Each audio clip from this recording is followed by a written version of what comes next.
ভাইরা আমার, এই জন্য আমি যে আয়াত তেলাওয়াত করেছি, আল্লাহ রাব্বুল আলামিন তার পবিত্র কালামে হাকিমের ভিতরে 114 খানা সূরার 29 নং সূরা সূরা আনকাবুতের 45 নং আয়াতের একটু সামান্য তেলাওয়াত করেছি। আমার তেলাওয়াতকৃত আয়াতের ভিতরে আল্লাহ রাব্বুল আলামিন বলেন, এমন একটা প্রেসক্রিপশন বনি আদম তোমাদেরকে দিয়ে দিয়েছি, এই প্রেসক্রিপশন অনুযায়ী যদি তোমরা ঔষধ সেবন করো, এই দুনিয়াতে ক্যান্সার থেকে নিয়ে ছোট রোগ পর্যন্ত তোমার এই বডির ভিতরে কোনো সময় তোমার বডিতে আক্রমণ করতে পারবে না, ওই বডিতে কোনো সময় গুনাহ গ্রাস করতে পারবে না, শয়তান গ্রাস করতে পারবে না। আল্লাহ রাব্বুল আলামিন আমার তেলাওয়াতকৃত আয়াতের ভিতরে বলেন, ইন্নাস সালাতা তানহা আনিল ফাহশাই ওয়াল মুনকার, নিশ্চয় পরিপূর্ণ প্রকৃত অর্থের নামাজ যেটা, সালাত যেটা, ওই নামাজ মানুষকে পঙ্কিলতা থেকে, মানুষকে অশ্লীল কাজ থেকে, মানুষকে গড় সমাজের গর্হিত কাজ থেকে, বিভিন্ন গুনাহ থেকে ওই নামাজ আল্লাহ রাব্বুল আলামিন বলেন ওই নামাজ তাকে বাঁচিয়ে রাখে। বলেন সুবহানাল্লাহ। গুনাহ থেকে বাঁচিয়ে রাখে নামাজ পরিপূর্ণ অর্থে। কামা হাক্কুহু, যদি আপনি পরিপূর্ণভাবে নামাজ আদায় করেন, সেই নামাজ আপনাকে গুনাহ থেকে বাঁচিয়ে রাখবে। বলেন সুবহানাল্লাহ। ভাইরা আমার, আল্লাহ রাব্বুল আলামিন আমাদেরকে এমন এক ওষুধ দিয়েছেন, যেই ওষুধের নাম হলো সালাত, যেই প্রেসক্রিপশনের নাম হলো সালাত। এই সালাত নামক মহা ঔষধ যদি বান্দা দুনিয়াতে সেবন করো, আল্লাহ রাব্বুল আলামিন বলেন এটা এমন একটা সমষ্টিগত একটা ঔষধ, যেই ঔষধের ভিতরে আপনি হজের সওয়াব পাবেন, যেই ঔষধের ভিতরে আপনি যাকাতের সওয়াব পাবেন, যেই ঔষধের ভিতরে কোরআন তেলাওয়াতের সওয়াব পাবেন, যেই ঔষধের ভিতরে রমজানের রোজার সওয়াব পাবেন, যেই ঔষধের ভিতরে তাসবিহ তাহলিলের সওয়াব পাবেন, যেই নামাজের ভিতরে জিকির আজকারের সওয়াব পাবেন। সুতরাং ভাইরা আমার, নামাজ হলো একটা সমষ্টিগত ইবাদত। আপনি নামাজে দাঁড়াইলেন, নামাজে দাঁড়ানোর পরে যতক্ষণ সময় আপনার নামাজ আদায় করতে লাগলো, এতক্ষণ সময় আপনি আপনার খানা পিনা থেকে, বিবি বাচ্চাদের আপনার খাহেশত থেকে আপনি বিরত রইলেন। রোজা কাকে বলে? রোজা শব্দের অর্থ হলো সুবহ সাদিক থেকে নিয়ে সূর্য অস্ত পর্যন্ত খানা পিনা থেকে নিজেকে বিরত রাখা, বিবি সাহেব থেকে নিজেকে মাহফুজ রাখার নাম হলো রোজা। আপনি যখন নামাজে দাঁড়াইলেন, আপনি 4 রাকাত 2 রাকাত 3 রাকাত নামাজ আদায় করতে যতটুকু সময় লাগলো, এতটুকু সময় কিন্তু আপনি খানাপিনা থেকে বিরত, এতটুকু সময় কিন্তু আপনি আপনার এই বিবি সাহেবের সাক্ষাৎ থেকে বিরত।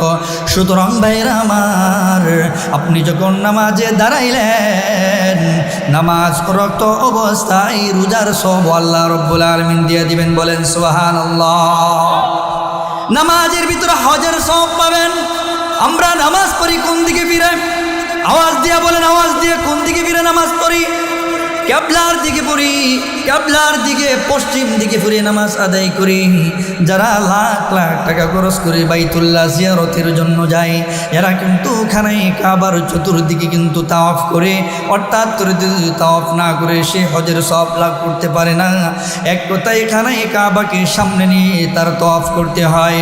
আমরা যদিও 6000 কিলোমিটার দূর থেকে নামাজ আদায় করতেছি, আপনার কাবা দেখতেছি না, এরপরেও আমরা জানি এই দিকে আমাদের কাবা, এই দিকে আমাদের বাইতুল্লাহ। দিলে প্রাণে বিশ্বাস করে যখন আমরা তাকবীরে তাহরিমা আল্লাহু আকবার বলে যখন আমরা নামাজে দাঁড়িয়ে যাই, আল্লাহ রাব্বুল আলামিন বলেন, বান্দা তোর দিলের ভিতরে এইটা ইয়াকিন করে বিশ্বাস করেছে যে এইদিকে আল্লাহর ঘর, এইদিকে কাবা। যখন তুমি আল্লাহু আকবার বলে কাবার দিকে ফিরে নামাজ আদায় করলা, বান্দা আল্লাহু আকবার বলে যখন তুমি হাত বেঁধে নিলা, আল্লাহ রাব্বুল আলামিন বলেন, বান্দা যতটুকু সময় তুমি নামাজে ছিলা, ততটুকু সময় নামাজ আদায় করার কারণে আল্লাহ রাব্বুল আলামিন তোমার সেই নামাজের ভিতরে হজের সওয়াব দিয়ে দিবেন। বলেন সুবহানাল্লাহ। না সুবহানাল্লাহ নাই? আরো জোরে বলেন সুবহানাল্লাহ। ভাইরা আমার, নামাজের ভিতরে যাকাতের সওয়াব পাওয়া যায় কিভাবে? আপনাকে যদি একটা দৃষ্টান্ত দিই তাহলে বুঝবেন। আমাদের সমাজে অনেক মানুষ, হত দরিদ্র অনেক মানুষ আছে যারা ট্যাক্সি চালায়, অটো চালায়, রিক্সা চালায়। আহারে, জোহর, আসর, মাগরিব, এশাই 4 ওয়াক্ত নামাজ সে আদায় করে, এই 4 ওয়াক্ত নামাজ আদায় করতে 4 ওয়াক্তের নামাজ আদায় করতে গিয়ে দেখা যায় প্রতিদিন 1 থেকে 1.5 ঘন্টা অথবা 2 ঘন্টা চলে যায়, 2 ঘন্টা সময় চলে যায়। আর অথচ তার সাথী ভাই সে নামাজও পড়ে না। এই 2 ঘন্টা প্রতিদিন সে ওভারটাইম হিসেবে প্রতিনিয়ত 200 থেকে 300 অথবা 400 প্রতিদিন তার যা মিলে এত টাকা সে বাড়তি ইনকাম করে। কিন্তু আল্লাহর বান্দা যখন আযান পড়ে মুয়াজ্জিন সাহেব যখন হাইয়া আলাস সালাহ, হাইয়া আলাল ফালাহ বলে ঘোষণা দেয়, যাত্রীদেরকে সম্মানের সহিত নামিয়ে দেয়। ভাই আমার নামাজ আগে, এরপরে আমার ব্যবসা, এরপরে হলো আমার টিপ। যখন নামাজের জন্য সে প্রস্তুত হয়ে যায়, প্রতিদিন তার 2 ঘন্টা চলে যায়। এই 2 ঘন্টা সময়ের ভিতরে দেখে যায় 100, 200, 300 অথবা 400 টাকা তার প্রতিদিন চলে যায়। আল্লাহ রব্বুল আলামিন বলেন, বান্দা আফসোস করার প্রয়োজন নেই, আফসোস করার প্রয়োজন নেই। তুই যে নামাজরত অবস্থায় ছিলে, তোর যে অল্প টাকা ইনকাম করেছস, এর ভিতরে আমি বরকত দিয়ে দিব, এর ভিতরে আমি বরকত দিয়ে দিব। যে 1000 টাকা কামাই করবে, তোর 300-র ভিতরে, 500-র ভিতরে 1000 টাকার সমপরিমাণ বরকত আমি দিয়ে দিব। শুধু তাই না, আমি আরেকটা জিনিস দিব, সেটা হলো বান্দা যাকাত দেওয়ার তো তোর কোনো সিস্টেম নাই। এই যে প্রতিদিন 200-300 টাকা যে তোর যে নামাজ আদায় করতে গেলে চলে যায়, এই টাকাটা গরিব ফান্ডে চলে যাবে, যাকাতের ফান্ডে চলে যাবে। হাসরের ময়দানে আল্লাহ রব্বুল আলামিন ওই বান্দাকে তার আমল নামায় নামাজ পড়ার তো অবস্থায় যাকাতের সওয়াব দিয়ে দিবেন। বলেন সুবহানাল্লাহ। ভাইরা আমার, শুধু তাই না, নামাজ এমন একটি সমষ্টিগত ইবাদত, এই নামাজ যদি কেউ পড়ে, নামাজের ভিতরে কোরআন তেলাওয়াতের সওয়াব আছে। পৃথিবীর বুকে শ্রেষ্ঠ গ্রন্থ হলো আল কোরআন। যে কোরআন তেলাওয়াত করলে আল্লাহ তাআলার সাথে সরাসরি কথোপকথন হয়, আল্লাহ রব্বুল আলামিনের সাথে সরাসরি কথোপকথন হয়। নামাজের ভিতরে দাঁড়িয়ে যখন বান্দা আল্লাহু আকবার বলে সানা পড়ে যখন সূরা ফাতিহা তেলাওয়াত করে শুরু করে দেয়, আলহামদুলিল্লাহি রাব্বিল আলামিন, আল্লাহ রব্বুল আলামিন আসমান থেকে বলে, ফেরেশতারা দেখো আমার বান্দা আমার প্রশংসা করেছে। আল্লাহ রব্বুল আলামিন তখন বলেন, হামিদানি আবদি, আমার বান্দা আমার প্রশংসা করতেছে। শুধু তাই নয়, নামাজের ভিতরে তাসবিহ তাহলিলের সওয়াব পাওয়া যায়। নামাজের ভিতরে আপনি যখন আল্লাহ রব্বুল আলামিনের বরত্ব প্রকাশ করেন, সুবহান রাব্বিয়াল আযীম, সুবহান রাব্বিয়াল আলা, সুবহান রাব্বিয়াল আযীম, এই কথাগুলো আপনি যখন পড়তে থাকেন, আল্লাহ রব্বুল আলামিন বলেন তখন বান্দা তোমার এই নামাজের ভিতরে আল্লাহ তাআলাকে ডাকা হয়ে যায়, আল্লাহ তাআলার জিকির আজকার হয়ে যায়। ভাইরা আমার, খুবই পরিতাপের বিষয়, আমাদের সমাজে অনেক মানুষ এমন আছে যারা মাসকা মুসল্লি। কি মুসল্লি? বছরে 2 দিন, মাসে 4 দিন। বুঝতেছেন তো কথা? বছরে কয় দিন? 2 ঈদে 2 দিন, মাসের ভিতরে 4 শুক্রবারে 4 দিন। দেখবেন এমন মুসল্লি অনেক আছে, দেখবেন মাসের ভিতরে একদিনও মসজিদে আসে না, বছরের ভিতরে আসে না, শুধু ঈদের মুসল্লায় যায়। কিন্তু মাজারে যায় কয়দিন? 4 দিন। মাসের ভিতরে মাজারে যায় কয়দিন? 4 দিন। মাজারে যেতে পারে, কিন্তু আল্লাহর এই নাদান বান্দা মসজিদে আসতে পারে না, মসজিদে আসার তার সুযোগ নাই, মসজিদে সে আসতে পারে না। আল্লাহ রব্বুল আলামিন তার দিলের ভিতরে মোহর মেরে দিয়েছে। আল্লাহ রব্বুল আলামিন তার দিলের ভিতরে ক্যান্সার নামক রোগ দিয়েছে, যার কারণে শ্রেষ্ঠ ইবাদত নামাজ, সেই নামাজ শ্রেষ্ঠ জায়গা মাকান আল্লাহ তাআলার মসজিদে আদায় হয়, সেখানে সে আসতে পারে না। মাসের ভিতরে 4 দিন 4টা জুমা তো সে আসতে পারে না, কিন্তু মাজারে যায় কয়দিন? 4 দিন। মাজারে যাতে সে বাধা নাই, মাজারের ভিতরে সে সবসময় যায়। খাজার নামে মাজার করে দেখাই যারা খাজার শান, খাজার নামে মাজার করে দেখাই যারা খাজার শান, দিনের বেলা দিনে করে ভণ্ডামি আর রাত্রি মারে গাজাই টান, ঠিক কিনা?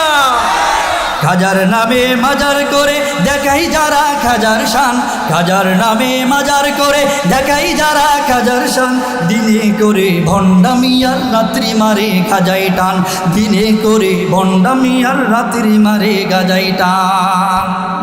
দাড়ি টুপি নাই কো তাদের আছে শুধু চুল, সুন্নতের খবর নাই সে আশিকে রাসূল।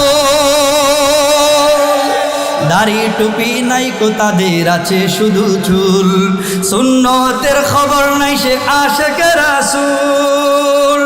মাজারে সারা বেলা চলে ওই নারীর মেলা, মাজারে সারা বেলা চলে ওই গাজার মেলা, মাজারে সারা বেলা চলে ওই জোয়ার মেলা, দেখিলে যাই না চেনা মানুষ নাকি হনুমান, দিনে করে ভণ্ডামিয়ার রাত্রি মারে গাজাই টান, দিনে করে ভণ্ডামিয়ার রাত্রি মারে গাজাই টান।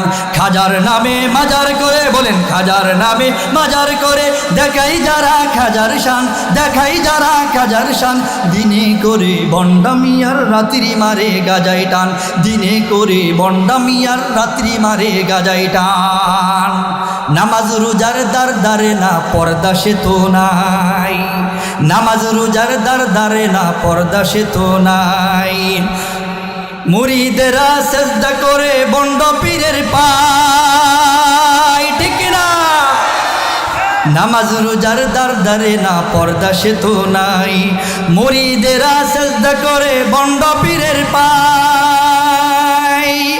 দেওয়ানবাগীর মুরিদ যারা তারা তো সর্বহারা, ওই ল্যাংটার মুরিদ যারা তারা তো সর্বহারা, মাঝবান্ডারির মুরিদ যারা তারা তো সর্বহারা, আমল সব ধ্বংস হবে থাকবে না তাদের ঈমান, দিনে করে ভণ্ডামি আর রাত্রি মারে গাজাই টান, দিনে করে ভণ্ডামি আর রাত্রি মারে গাজাই টান।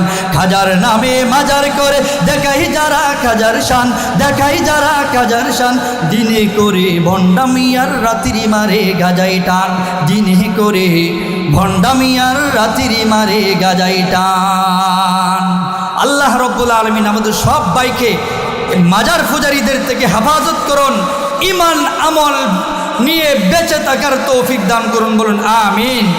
আমাদের মুহতারাম বৃহত্তর মুমিন শাহীর পরিচিত মুখ, মুহতারাম প্রিয় বড় ভাই, লেখক, গবেষক, কলামিস্ট, মুসলিম অসিক বিল্লাহ নোমানী ভাই, উনি আলোচনা করবেন, সার গর্ব আলোচনা করবেন। আপনারা ভাইয়ের আলোচনা শুরু থেকে শেষ পর্যন্ত শুনবেন। আশা করি ভাইয়ের জন্যই আপনারা এখানে একত্রিত হয়েছেন।